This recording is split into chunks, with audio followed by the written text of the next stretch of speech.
Hey guys, welcome back with me again in this channel. So in today's video I'm gonna show you how to find all presents in the Fish It Christmas update.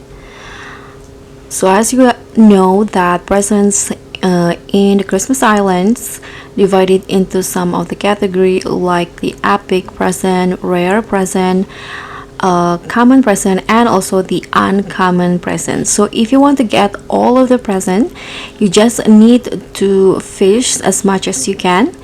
You can go fish inside the Christmas cave if it's open. It's open for 30 minutes every 2 hours, and you can also fish outside the cave or inside the Christmas island. So for the epic, I got it from inside the cave, and the other I got it inside the cave and also in the Christmas island. So guys, that's how you can get all the presents in the Christmas update. Thank you so much for watching. Don't forget to like, comment, and subscribe. Also click on the thanks.